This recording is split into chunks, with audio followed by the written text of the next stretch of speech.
శుభం వ్యాధి శ్రీ గురుభ్యో నమః. తులారాశి వారికి పంచములో రాహు, లాభస్థానంలో కేతు. అంటే కేతు రాహుల యొక్క సంబంధం ఏదైతే చాలా బాగుంది తులారాశి వారికి. బృహస్పతి దృష్టి కూడా కుంభరాశి మీద పడుతుంది రాహు మీద. అంచేత పిల్లల మీద చిన్న చిన్న చిరాకులు పరాకులు వచ్చిన గురు దృష్టి ఉంది కాబట్టి మీరు బెంగపెట్టుకోకలేదు. వాళ్ళ చదువుల విషయాల్లో కానీ వాళ్ళ యొక్క ఎగ్జామ్స్ విషయంలో కానీ ఖచ్చితంగా గురు దృష్టి ఉంది కాబట్టి సక్సెస్ఫుల్ అవుతారు వాళ్ళు. ఈ సంవత్సరం అంతా బాగుంటుంది వాళ్ళకి చదువు విషయంలో చిన్నపిల్లలు ఉంటే.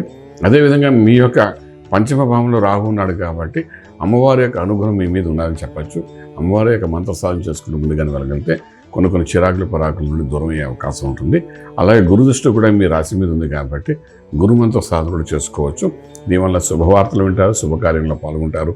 అదేవిధంగా ఇంట్లో కూడా పిల్లలకి శుభవార్తలు వింటారు. పిల్లల ద్వారా పిల్లలకు యుక్త వయసులో ఉంటే డెఫినెట్గా వివాహం చేయడం కూడా మంచి అవకాశాలు ఉంటాయి. అలాగే గృహప్రవేశం, శంకుస్థాపన ఇలాంటివన్నీ జరుగుతుంటాయి. కానీ రాహు వల్ల విశేషమైన ఇబ్బంది అయితే లేదు, కానీ ఫలితం మాత్రం సంపూర్ణంగా పాజిటివ్ ఉందని చెప్పడానికి అవకాశం ఉంది.